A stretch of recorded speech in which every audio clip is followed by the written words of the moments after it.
Amén. Por favor, abra su Biblia en Malaquías capítulo 3, versículos 6 al 12. Iba a leer el verso 9 y 10, pero voy a leer nuevamente el contexto para que usted pueda tener mayor amplitud de la mirada.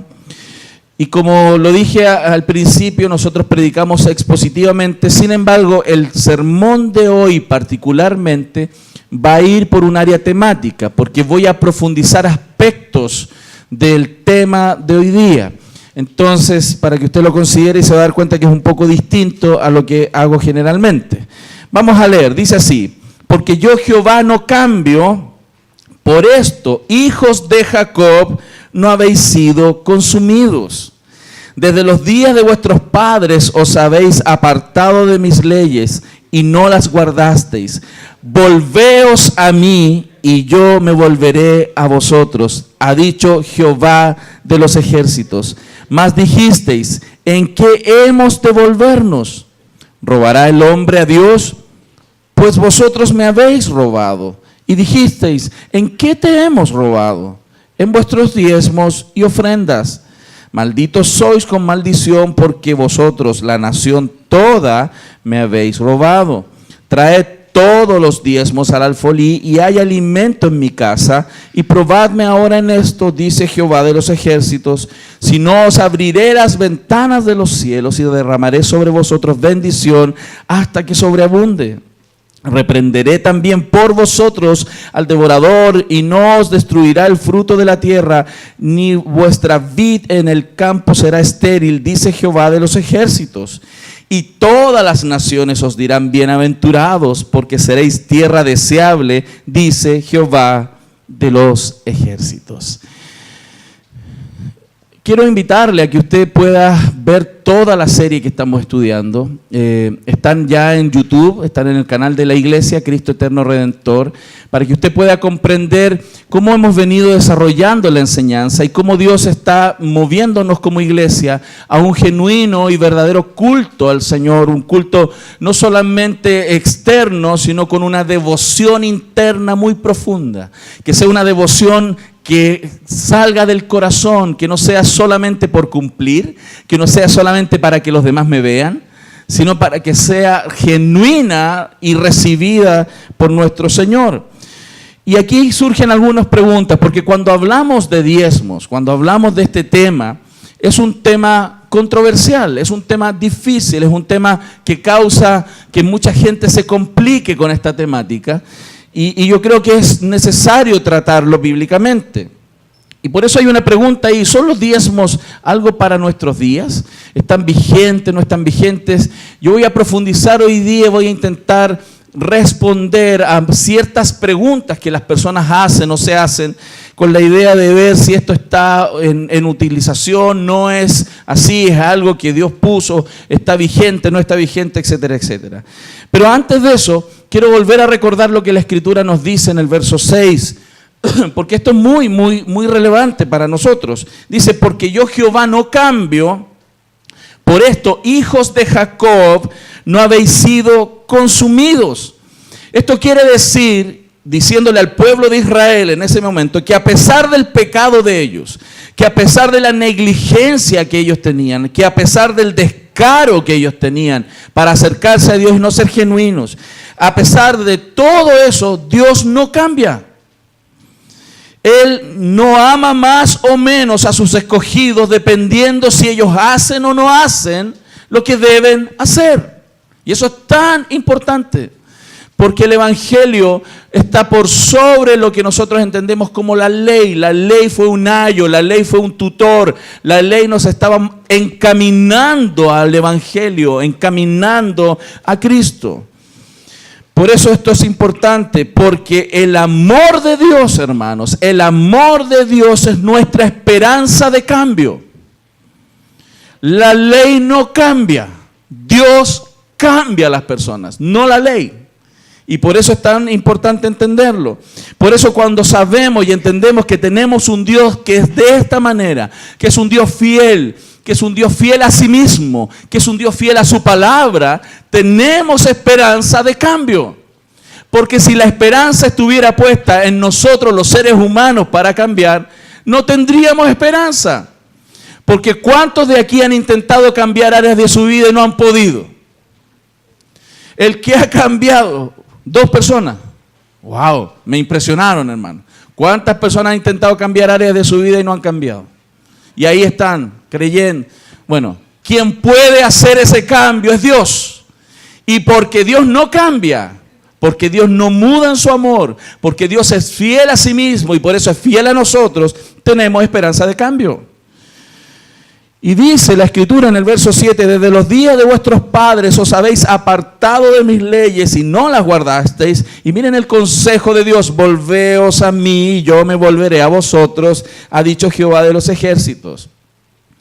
La restauración, hermano, la restauración de una vida, la restauración de una relación está disponible. Está ahí disponible, porque Dios es un Dios de amor, porque Dios es un Dios paciente. Dios, y lo vemos aquí en el texto, Dios ha sido paciente por mucho tiempo. Ahí está hablando que desde los padres se apartaron y Dios por generaciones y generaciones fue paciente y paciente y paciente, dando muchas oportunidades. Este verso nos muestra que ha pasado un largo periodo de tiempo donde Dios ha pasado por alto muchas veces el pecado del pueblo. Y en esa realidad nos llama mucho la atención, y eso es lo que yo quiero que usted mire aquí, que con firmeza Dios sigue proclamando la importancia de su culto. A pesar de que el pueblo de Israel no le adoró como Dios quería, Dios seguía proclamando que lo más importante es su culto porque habla de Él. ¿Quién hizo el culto perfecto? Cristo. Cristo fue la experiencia real de culto, de adoración. Un hombre, un Dios encarnado que se entregó por completo al Padre, que vivió para Él, que murió para Él. Él cumplió esa escritura que si vivimos, para Él vivimos. Y si morimos, para Él morimos. O sea, que vivamos o que muramos del Señor somos, Cristo lo cumplió. Él es la perfecta adoración, la perfecta entrega. Y Dios clama, hermanos, con vehemencia, con fuerza, y le dice al corazón de su pueblo, vuélvanse a mí, y yo me volveré a vosotros. Y hermanos, cuando existe un arrepentimiento genuino, viene la restauración. Cuando viene el arrepentimiento genuino, las circunstancias que parecen imposibles cambian. Y eso es maravilloso, porque tenemos un Dios sobrenatural. No tenemos un Dios como se citaba en Jeremías, un Dios que fue hecho con mano de hombre, no fue esculpido, no fue tallado. Tenemos un Dios que Él esculpió el cosmos. Él diseñó nuestro cuerpo, Él inventó todos los sistemas que existen. Ese Dios es en quien confiamos. Y el ofrecimiento de Dios a su pueblo siempre ha sido y será que cuando estamos en sus caminos, cuando andamos en sus leyes, la bendición del Señor va con nosotros. Y eso es maravilloso. Sin embargo, ante este notable llamado de Dios a su pueblo a arrepentimiento, ¿cuál fue la respuesta de su pueblo? ¿Y en qué tenemos que volvernos? ¿Qué estoy haciendo mal? Parece entre cínico o negligente o necio. Pero que alguien venga y le pregunte a Dios en qué tengo que cambiar, sí, o es necio, se está haciendo el, como decimos nosotros en Chile, ¿no? El leso, ¿no? No voy a usar otra palabra porque lo pueden ver en otros países y se puede malinterpretar. Pero hermanos, esto es tremendo. El peor, que el pecado es no reconocerlo. O sea, claramente. El pecado no es lo más grave. Lo más grave es pecar y no reconocer que estamos pecando. Y no arrepentirnos. Eso sí que está mal. Porque no hay esperanza. Aquel que peca y no se arrepiente y no reconoce, no tiene opciones. Por lo tanto, hermanos, tenemos que darnos cuenta y probablemente nuestra vida tiene que reflexionar al respecto, que a veces nuestro corazón se pone duro y no quiere reconocer. Estamos duros, conciencia cauterizada, engañados por el pecado, esclavos de los ídolos de nuestro corazón. Hermanos, dice ahí, peor que no experimentar un cambio es creer que no necesitamos ser cambiados. Que alguien esté mal, peor que eso, es creer que no necesita salir de ahí. Y eso sí que es la perdición. Por lo tanto, pensar que no necesito cambio y que estoy bien es la peor de las situaciones en que alguien puede estar. Este pueblo de que estaba ahí en la época de Malaquías, era un pueblo que no estaba reconociendo que necesitaba cambiar. Estaba haciendo culto, iban al culto siempre. Estaban yendo al culto, volvían del culto, daban diezmos, daban ofrenda, hacían cánticos, hacían cosas, iban y venían. Y ellos creían que estaba todo ok. Y Dios viene a confrontarlos en 7, 8 áreas muy profundas. Y ellos decían, no, yo estoy bien. Yo estoy bien, yo oro, yo voy a la iglesia, si lo aplicáramos en el contexto nuestro. Por lo tanto, hermanos, en este caso en particular, ellos le preguntaron en qué tenemos que volvernos, en qué tenemos que cambiar, preguntaban. Y el Señor les responde, en la fidelidad de sus diezmos y sus ofrendas. Y observen, y esto es muy importante, Dios no persigue el dinero, Dios persigue el corazón. Dios persigue el corazón, no el dinero de las personas. ¿Por qué? Es clarito el Salmo. El Salmo que dice, de Jehová es la tierra y su plenitud, el mundo y los que en él habitan. O sea, todo de Dios. ¿Usted cree que Dios está interesado en algo que ya es de él? Ya es de él. Su dinero, su sueldo, su casa, su auto, sus hijos, su vida, todo es de él, le pertenece. A Dios no le interesa lo que usted tiene, ya es de él. Entonces Dios no está interesado en el dinero, Dios está interesado en su corazón. El tema del diezmo tiene que ver con corazón, no con cantidad de dinero. Es mucho más profundo que eso. Esto implica, hermano, que si una persona que no diezma íntegramente no está logrando entender, una persona que no está diezmando íntegramente como la Biblia enseña, no está logrando entender, está ciego, no está logrando entender que Dios quiere algo en su corazón. No lo está viendo, no se ha dado cuenta, no, y por lo tanto no lo va a hacer, porque sigue pensando que el foco de Dios es el dinero. Entonces, primero el corazón es el que se tiene que mover. Cuando el corazón se mueve, la billetera se mueve. Cuando el corazón vuelve a Dios, la billetera vuelve a Dios. Y eso es muy importante entenderlo. Entonces la fidelidad de los diezmos sin corazón se llama fariseísmo. Cuando alguien diezma sin corazón, sin el corazón de devoción, también es un error, porque eso se llama legalismo, fariseísmo.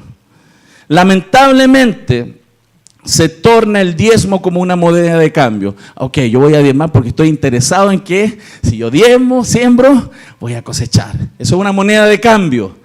Fíjense, entonces, podemos, hermanos, hacer algo errado con motivación errada, podemos hacer algo errado con la motivación correcta, podemos hacer algo correcto con la motivación errada, o podemos hacer algo correcto con la motivación correcta.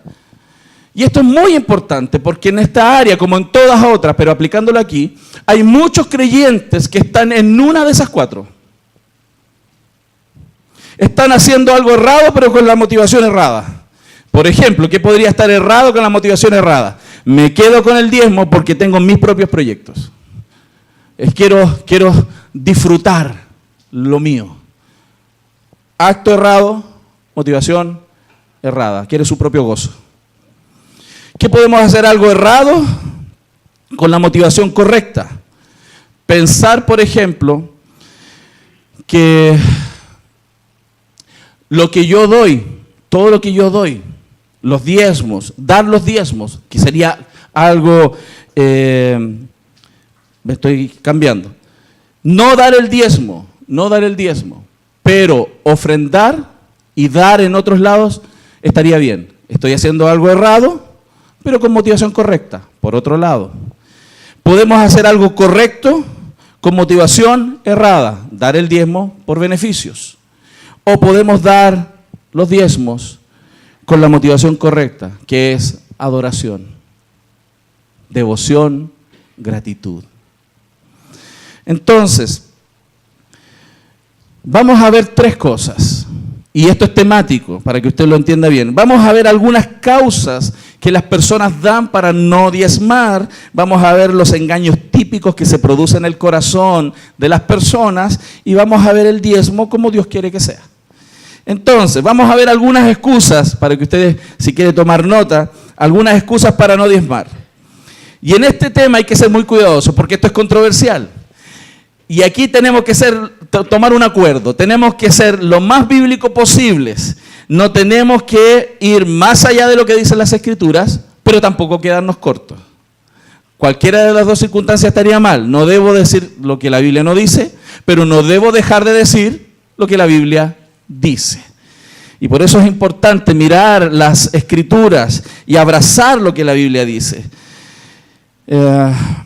Ahora, en la experiencia que yo he tenido en esta área, la verdad es que hasta hoy día, no conozco a ninguna persona que sea infiel en sus diezmos, que los esté haciendo por conceptos teológicos. O sea, por una profunda convicción teológica. Las personas que no dan sus diezmos fielmente no es por problemas teológicos. Porque antes de leer cualquier cosa de teología, ya no lo daban. Ya tenían problemas. Su problema no es teológico. Su problema está en su corazón. Y eso conozco a muchas personas a través de los años que luchan con esto. Y la búsqueda de conceptos teológicos para reafirmar su posición no ha sido la verdad de la palabra, sino simplemente porque luchan en su corazón con el amor al dinero. Aunque no se dan cuenta muchas veces. Por lo tanto, una de las primeras cosas que uno escucha en esto es que el diezmo pertenece a la ley ceremonial. Es del Antiguo Testamento, es de la ley ceremonial. Y como Cristo abolió la ley ceremonial, es parte de esa ley, nosotros no debiéramos dar los diezmos. Fíjense, y el diezmo es algo que está instituido mucho antes de la ley, y pasa, y voy a explicar el tema de los sacerdocios. 430 años antes de la ley, Abraham vino y entregó sus diezmos a Melquisedec, tipo de Cristo, y eso se explica muy bien en Hebreos capítulo 7. Pero el diezmo fue incluido también, después de esa etapa, Jacob también tuvo una relación con Dios con respecto al diezmo, después en Génesis, y después vino la ley, y fue incluido en la ley, con un propósito particular. Pero el diezmo también está presente en los libros proféticos, está presente en los libros históricos, está presente en los libros poéticos, está presente en los evangelios, está presente en las epístolas, está presente en toda la Biblia. A lo largo, antes, durante y después. Y eso es importante, porque cuando, por ejemplo, Jesús se enfrentó a los fariseos con el tema del diezmo, como ellos lo estaban haciendo, que estaban haciendo algo correcto con la motivación incorrecta, le dice: ay de vosotros, escribas y fariseos, hipócritas, le dijo, porque diezmáis la menta y el eneldo y el comino, y dejáis lo más importante de la ley, la justicia, la misericordia y la fe. Esto era necesario hacer, o sea, diezmar, sin dejar de hacer aquello, hacer todo, pero con justicia, misericordia y fe. ¿Qué es lo que está haciendo el Señor aquí? Es criticar el fariseísmo, no eliminando el diezmo. Criticando esa actitud del corazón de los fariseos, esa ostentación de los fariseos. Lo quiero graficar así. La ley decía, porque aquí el mismo texto lo dice, que la ley tenía los diezmos, pero la misma ley tenía la idea de ¿qué? Justicia, misericordia y fe. ¿Y qué pasó, hermanos? ¿Qué estaba pasando en esta situación? Es que los fariseos sacaron la justicia, la misericordia y la fe y se quedaron con el diezmo.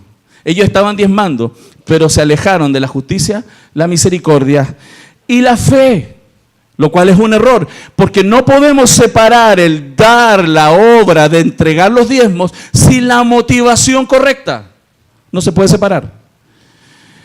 Pero pasa que los antinomianos, que son los que no les gustan estas leyes, están en contra de estas leyes, les gustan ciertas leyes, pero otras no, que son antinomianos. Así que si usted tiene esa tendencia, así se puede poner una polera.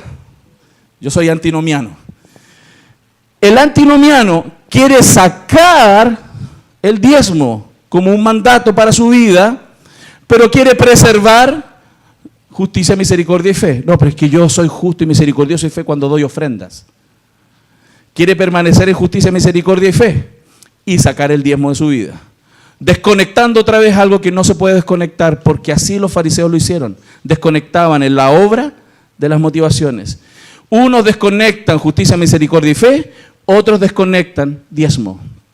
Lo cual ambas cosas son un error. Eso es lo que el Señor Jesús estaba criticando.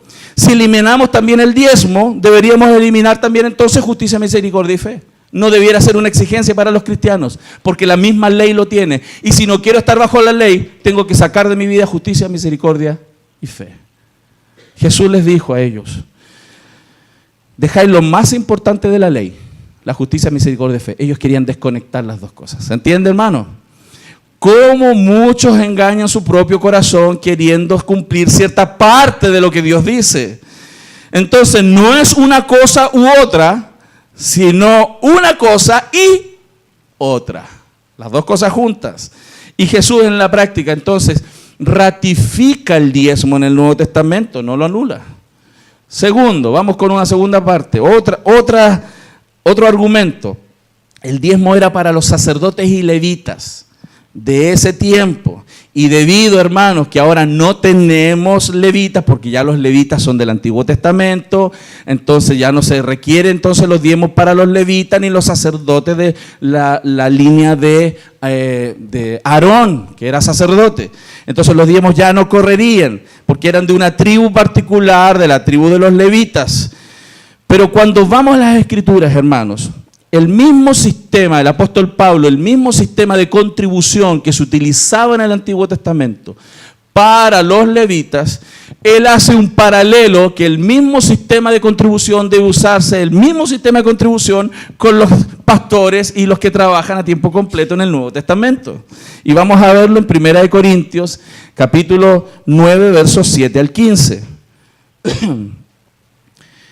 ¿Quién fue jamás soldado a sus propias expensas? ¿Quién planta viña y no come de su fruto? ¿O quién apacienta el rebaño y no toma de la leche del rebaño? Aquí él está hablando justamente de la mantención de los siervos de las iglesias. ¿Digo esto solo como hombre? ¿No dice esto también la ley? Fíjense, para defender algo que estaba pasando en la época de la iglesia, él está refiriendo, haciendo una analogía con lo que pasaba en la ley. Porque en la ley de Moisés está escrito, no pondrás bozal al buey que trilla. ¿Tiene Dios cuidado de los bueyes o lo dice enteramente por nosotros? Pues por nosotros se escribió. Porque con esperanza debe arar el que ara y el que trilla con esperanza de recibir del fruto. Si nosotros, hermanos, entre vosotros, si nosotros sembramos entre vosotros lo espiritual, es gran cosa si segáremos de vosotros lo material.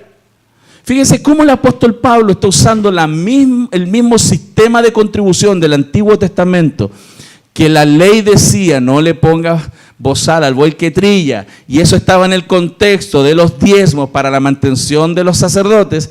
Usa el mismo sistema para hablar en el Nuevo Testamento, la ley. Si otros participan de este derecho sobre vosotros, ¿cuánto más nosotros? Pero no hemos usado este derecho, sino que lo soportamos todo, por no poner ningún obstáculo al Evangelio de Cristo. ¿No sabéis que los que trabajan en las cosas sagradas comen del templo y que los que sirven del altar participan? Así también ordenó el Señor que los que anuncian el Evangelio, que vivan del Evangelio. Pero yo de nada de esto me he aprovechado, ni tampoco he escrito esto para que se haga así conmigo, porque prefiero morir antes que nadie desvanezca esta mi gloria. Lo que está pasando aquí, hermanos, es que Pablo entonces está relacionando el mismo modelo que se utilizaba entonces en el Antiguo Testamento para mantener el sacerdocio con la manera en que debe realizarse en el Nuevo Testamento la mantención de los obreros. Ahí es donde está ese texto del verso 9 y 10. Porque en la ley de Moisés está escrito, no pondrás bozal al buey que trilla, ¿tiene Dios cuidado de los bueyes o lo dice enteramente de nosotros? El Señor está comparando a los bueyes con aquellos que trabajan en el ministerio. En el Antiguo Testamento eran los sacerdotes y en el Nuevo Testamento los que están a tiempo completo, sirviendo en las iglesias. Pues por nosotros se escribió para sustento de aquellas personas. Pero además, hermano, el texto nos está mostrando, aquí está, ¿no? Esta idea, no pondrás el bozal al buey que trilla y el sustento de los levitas, conectado con y relacionado, ¿cierto?, con aquel que trabaja en el ministerio del Nuevo Testamento. En 1 Corintios 9:14 dice, así también ordenó el Señor que a los que trabajan en el Evangelio, ¿cierto?, anuncian el Evangelio, que viven del Evangelio, texto que ya leí con ustedes. Pero adicionalmente sobre eso, quiero mostrar algo más que pasaba en el Antiguo Testamento. Que Abraham pagó los diezmos a Melquisedec. Esto fue antes de la ley. ¿Quién era Melquisedec? Aparece en la historia bíblica como un sacerdote del Dios Altísimo. No se dan muchas referencias, pero cuando en hebreo se aclara esto, se dice que él era sacerdote del tipo de Cristo. Y Cristo es de la orden de Melquisedec. Él era un sacerdote. Ahora, les pregunto algo. Jesús, ¿de qué era sacerdote? ¿Pero de qué orden? ¿De qué nivel? ¿Era un sacerdote levita o era un sacerdote de Melquisedec? De Melquisedec. ¿Ok? Esto es importante, porque ¿a quién le pagó Abraham los diezmos? A Melquisedec, no a un sacerdocio levita. Se lo pagó a Melquisedec. Y nosotros hoy día, en estos tiempos, que somos hijos de Abraham por la fe, pagamos los diezmos a aquel que da testimonio que vive. Y esto lo quiero explicar así.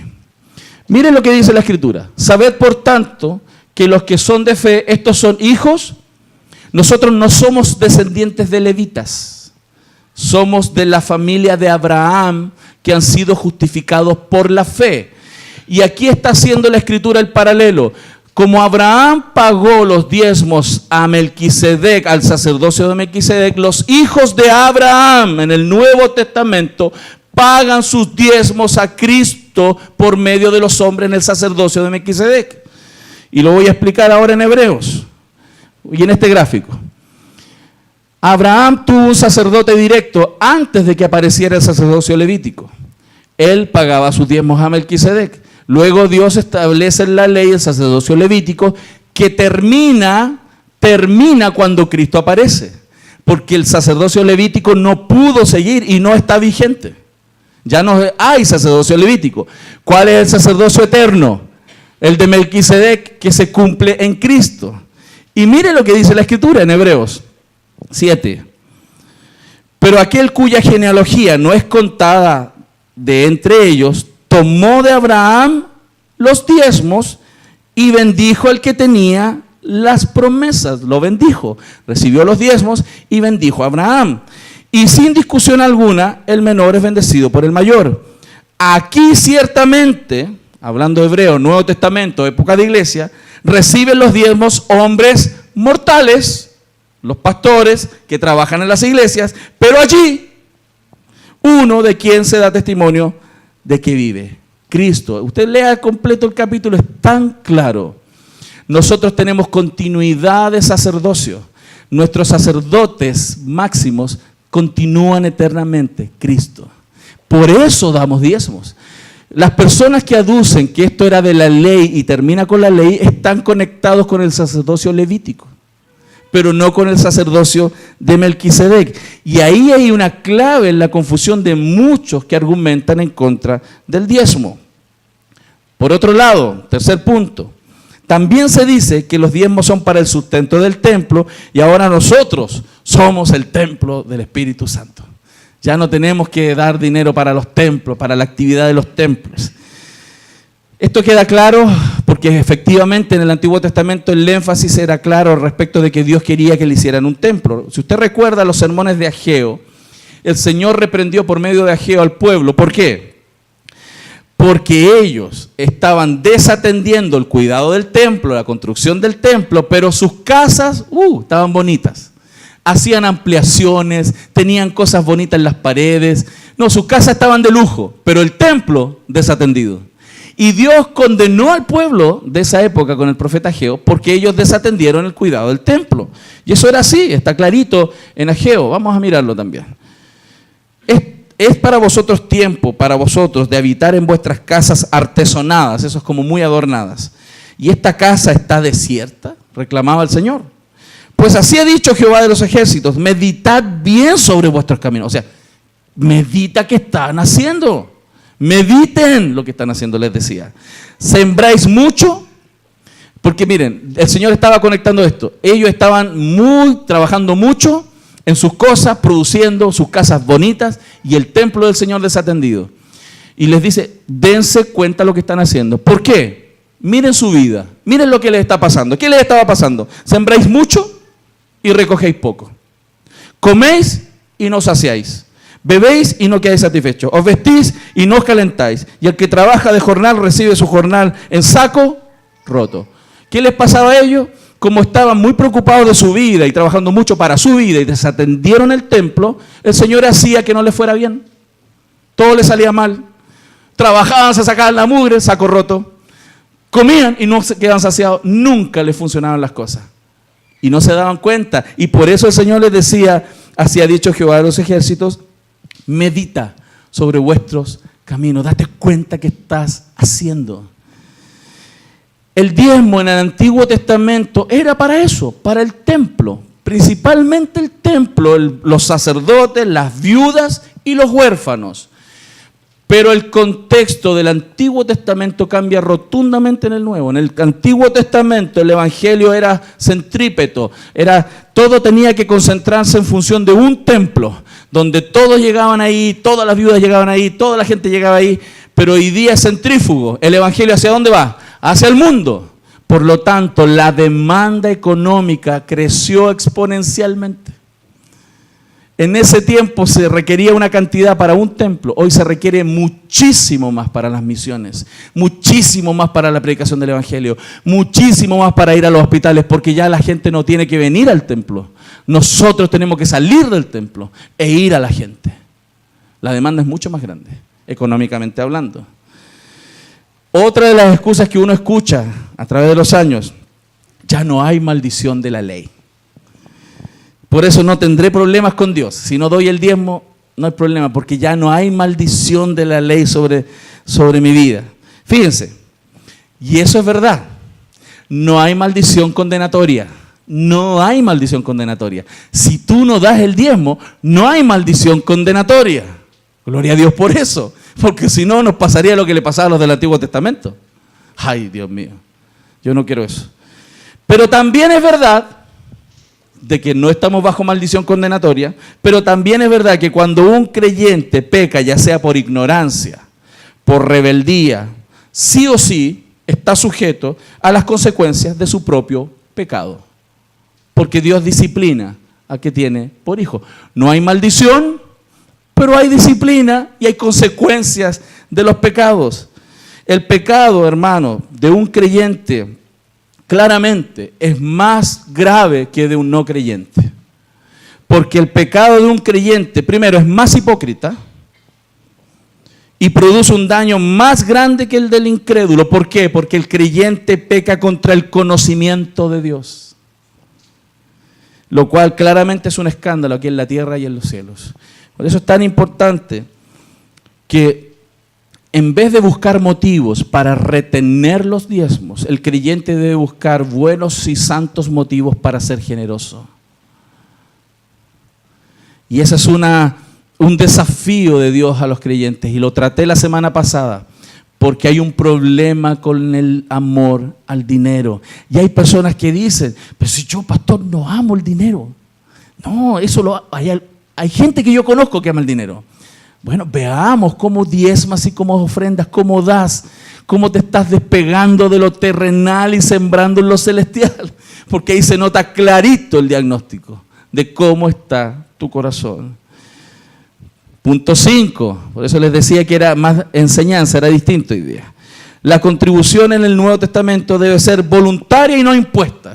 Una vez me dijeron eso, me acuerdo, años atrás, en la otra iglesia. Me dijeron, es que pastor, nosotros no estamos obligados a dar así un 10% fijo porque tenemos que dar como Dios lo puso en nuestro corazón. Y tenía anotado en la mano el versículo, por si yo se lo preguntaba. Claro, y él citaba lo que un texto dice en 2 Corintios 9:7.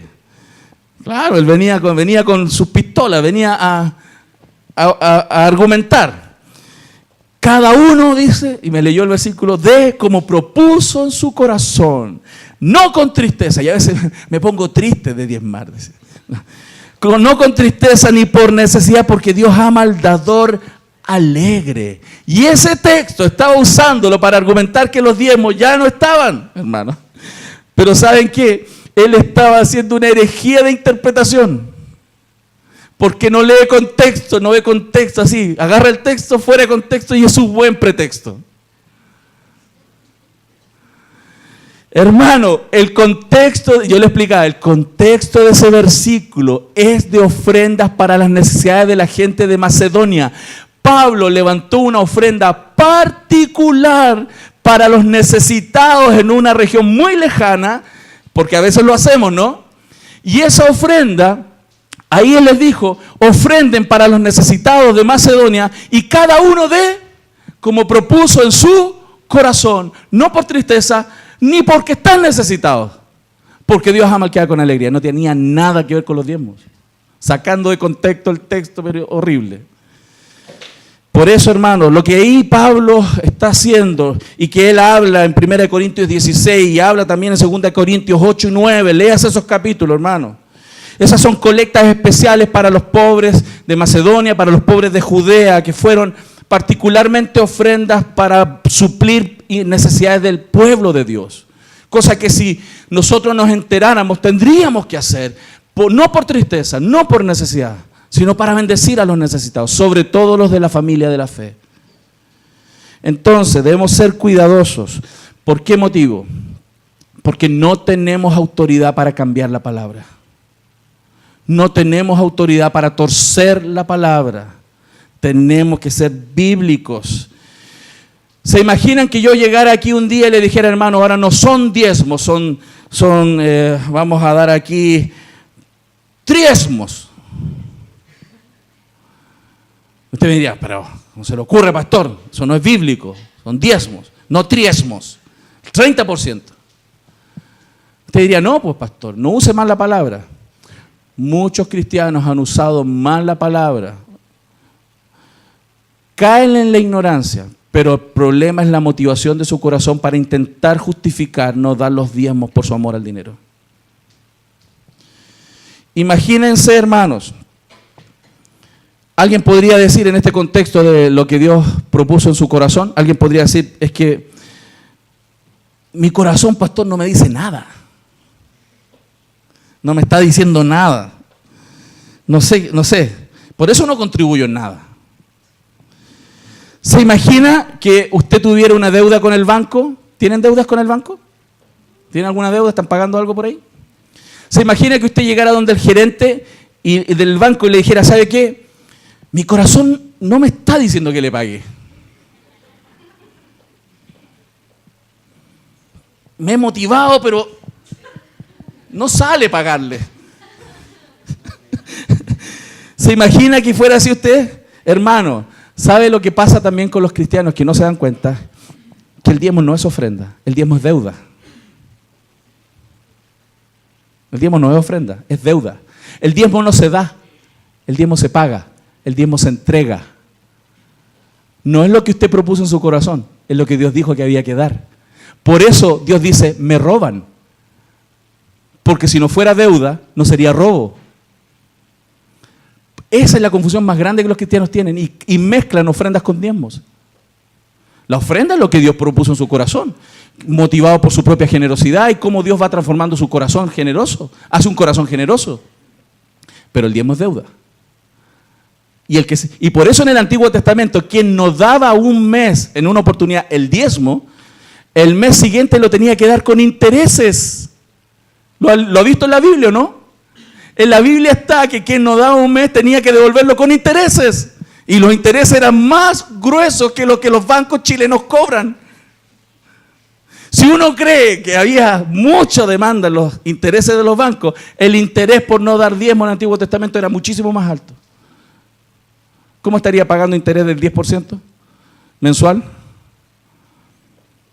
¿Por qué, hermanos? Porque el diezmo no es ofrenda. El diezmo es deuda.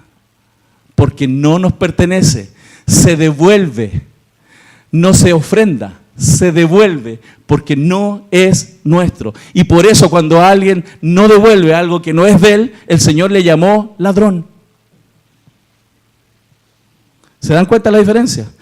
Y ese pueblo, hermano, el pueblo de Malaquías, el pueblo que estaba frente a Malaquías, el tema de ellos, hermanos, no es que no estaban diezmando, no estaban siendo íntegros. Si ganaban 100 y tenían que entregar 10, entregaban 5. Lo estamos viendo. Por eso Dios reclamaba contra ese pueblo, para que transformara su corazón. Nosotros entonces nos damos el diezmo, entregamos el diezmo. Y por eso el contexto, y lo dije hace unas predicaciones atrás, o Luis creo que también lo explicó, que la palabra me habéis robado no era un robo que no te das cuenta, es ese robo con fuerza. Cuando Dios usa esa palabra robo, me habéis robado, me lo quitaste de las manos. Cara a cara me lo sacaste. Eso es lo que Dios está diciendo en el contexto, en las palabras en el hebreo. Y la iglesia de Corintios, hermanos, usted sabe que la iglesia de Corintios era una iglesia que no andaba muy bien, ¿cierto? Lo hemos dicho muchas veces. Tenía muchos problemas. Tenía todos los dones en manifestación, pero tenía muchos problemas. Y uno de los problemas también muy fuertes de esa iglesia era el problema del dar.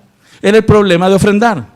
Era increíble. En 2 de Corintios, hermanos, nos muestra así. 11, 8 al 9.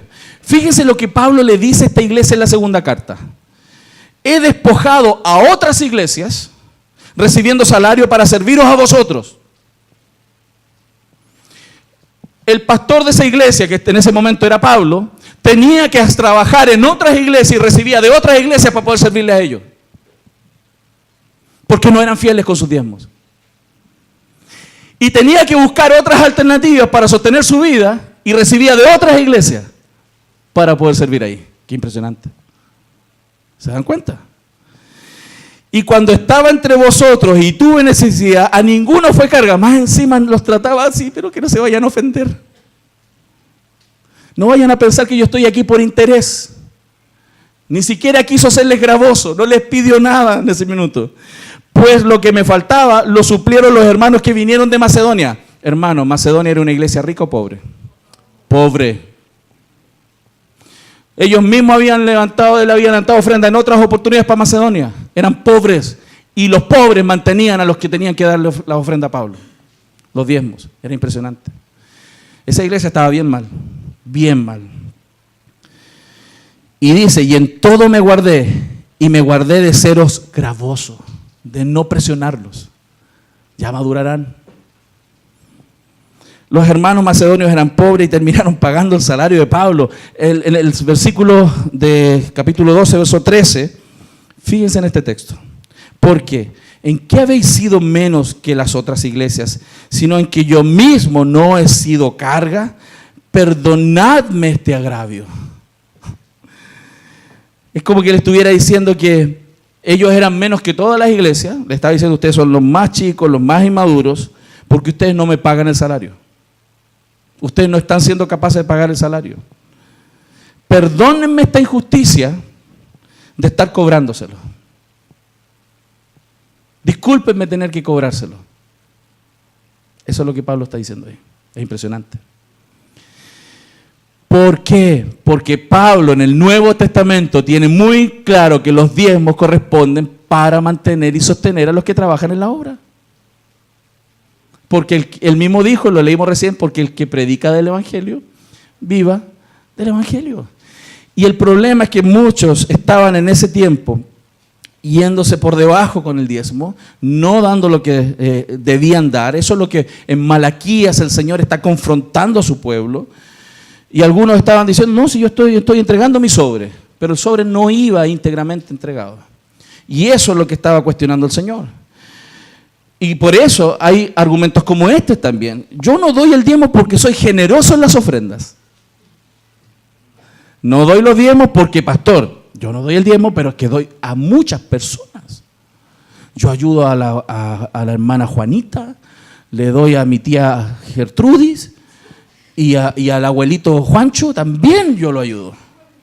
Y ayudo a los bomberos y doy por aquí, doy por allá. Entonces, por eso yo no doy los diezmos. Hermanos, el diezmo no puede ser sustituido por las ofrendas porque el diezmo es deuda. Uno paga las deudas, luego damos regalos. ¿Cierto? Y hay personas que pueden suplir el no entregar los diezmos con entregar ofrendas o entregar regalos, sin ser fieles en sus diezmos, íntegros en sus diezmos. Entonces, no puedo deber al banco 50 millones de pesos y no pagarle deuda y luego llegar con una caja de chocolate al gerente y decirle, ¿cierto? No se puede. Son cosas distintas. Si quiero dar un presente a alguien, primero pago la deuda y luego le doy el regalo. La ofrenda entonces, hermanos, no es sustituto del diezmo, es complemento del diezmo, se suma al diezmo, se suma. Por eso en el verso 8 de Malaquías el Señor estaba hablando de esta idea de robar y de robar con violencia. Entonces, hermanos, esto es tan relevante porque, y lo traté así la semana, y traté de comentárselos así porque el texto tiene ese énfasis. Una de las cosas más fuertes en la vida de la iglesia, uno de los problemas más grandes en la vida de la iglesia no es la ideología de género, no es el problema del aborto, no es que vamos a tener homosexuales en las calles, no es que vamos a tener la televisión transformada, ese no es el problema de la iglesia hoy día. El problema de la iglesia es el materialismo, que aman el dinero. Ese es el problema de la iglesia actual en este siglo.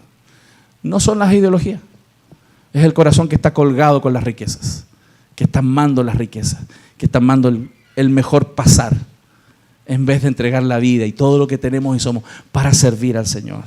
¿Cuáles son los engaños típicos? Vamos ya encaminándonos al final. ¿Cuáles son los engaños típicos que llegan al corazón cuando tenemos que enfrentar y alguien está ahí acongojado porque la palabra del Señor le habló y el Señor le habló y le dijo, oh, sí, Señor, ahora sí, te lo juro, Señor, por este puñado de cruces que ahora sí, Señor, voy a ser fiel. Y hay algunas cosas que vienen al corazón, pero gano muy poco. Típico argumento que llega a nuestro corazón y brota. Este argumento es muy utilizado, muy utilizado. ¿Y saben qué? Algo que la Biblia nos tiene que enseñar en este sentido, que el diezmo es primicia, no lo que sobra. Entonces, cuando la persona dice gano muy poco, es porque primero está poniendo todo lo que necesita y último, el diezmo. El diezmo es primicia, el diezmo es lo primero. Una cosa tan simple de invertir el orden en su corazón cambia todo. Porque aquel que no entrega los diezmos porque dice que gana poco es porque tiene al último en su lista lo que le pertenece al Señor. Se encamina hacia todo lo que necesita y luego Dios. Por eso la Escritura dice, honra al Señor con tus bienes, con las primicias, porque a Dios es lo primero. Recuerden el hecho del Antiguo Testamento cuando una mujer estaba con su hijo con un poco de harina, a punto de morir, comían eso y morían. Y vino el profeta y le dijo, dame a mí, que era el representante de Dios. ¿Qué le estaba enseñando? ¿Quién es primero?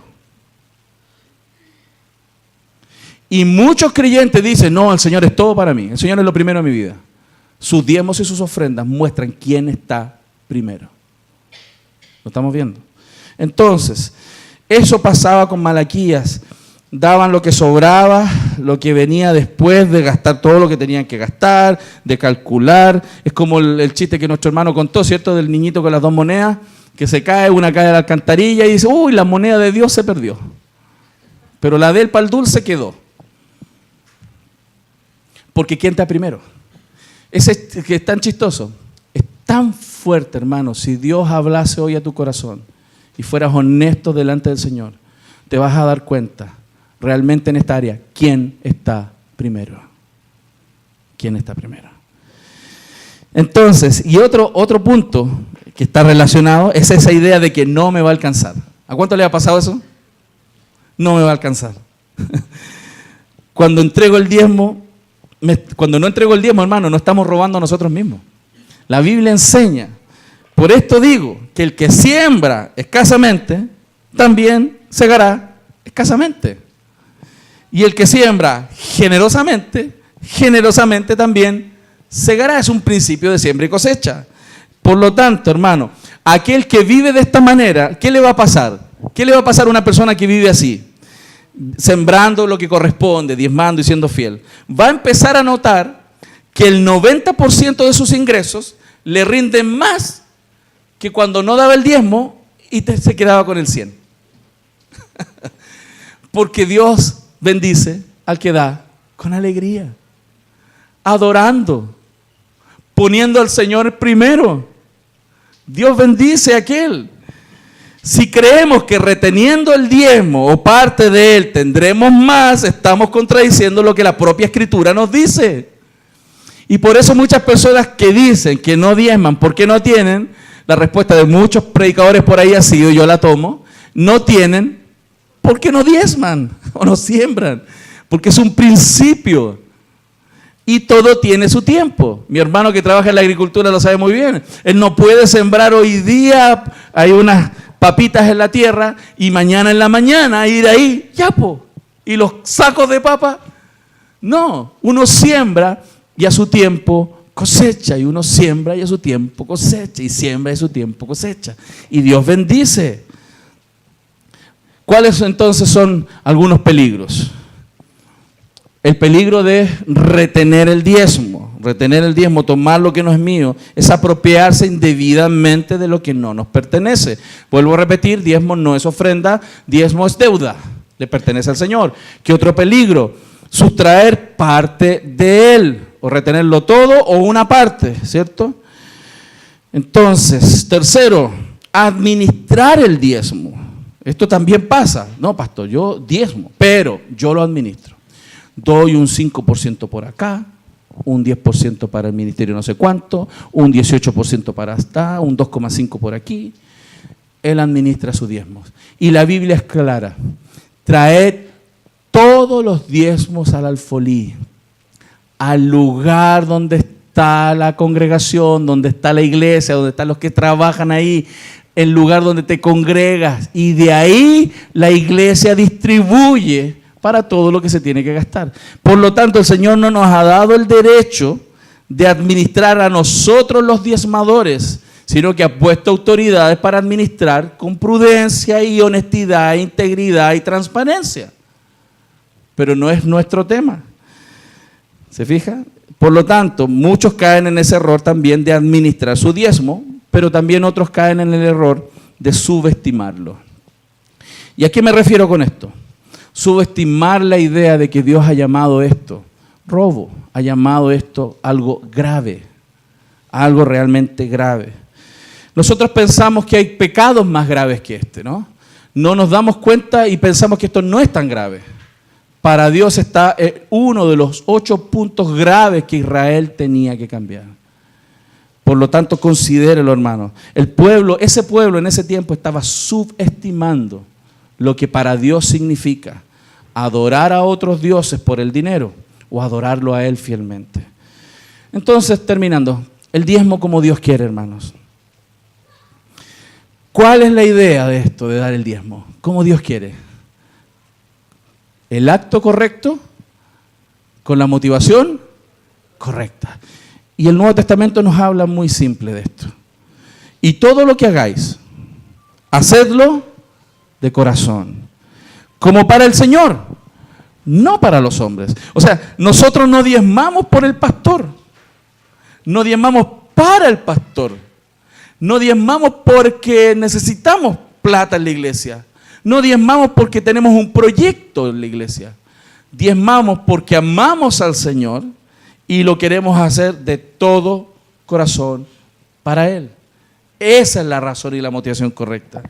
Y el Nuevo Testamento habla clarito de los énfasis. El Nuevo Testamento nos muestra que dar para la iglesia tiene que ser con generosidad.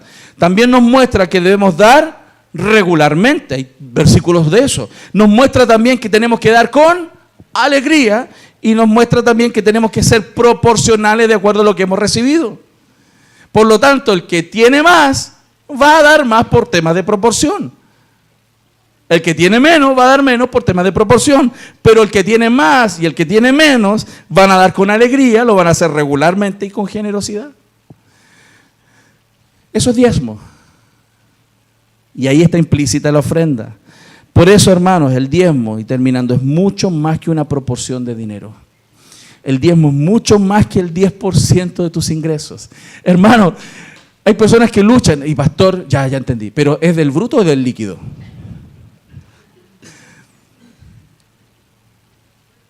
No te quiero llamar líquido. Te pondría otro adjetivo. Hermano, nuestro sueldo es todo lo que recibimos. Porque ISAPRE y todos esos son beneficios para nosotros. Ese es nuestro ingreso, que está destinado a una parte para nosotros, para nuestro ahorro a la vejez y para nuestra salud cuando la necesitemos. Es todo nuestro. Fíjense, cómo nuestro corazón es engañoso y empieza a luchar con el profundo amor al dinero del cual tenemos que arrepentirnos. Tenemos que arrepentirnos. Y termino con el texto que partimos. Porque yo Jehová no cambio, hermanos. Qué lindo. Entonces ahora uno entiende mejor esto del diezmo. ¿Y por qué hasta ahora no hemos sido consumidos? Porque hay algunos que no diezman y no han sido consumidos. No han perdido todo. De verdad, no lo han perdido todo. Han sido probados. Pero ¿saben por qué no han perdido todo? ¿Por qué no han sido consumidos? Porque Dios no cambia. Porque Dios es fiel. Pero así también, hermanos, como muchas veces quizás desde nuestro corazón a personas que pecan recurrentemente en algo, nosotros le hemos dicho, no abuses de la gracia. Es el momento que Dios nos diga a nosotros, no abusen de mi corazón generoso. No abusemos del corazón tan misericordioso que tiene Dios. Amén. ¿A cuánto el Señor le habló? Amén. Vamos a orar.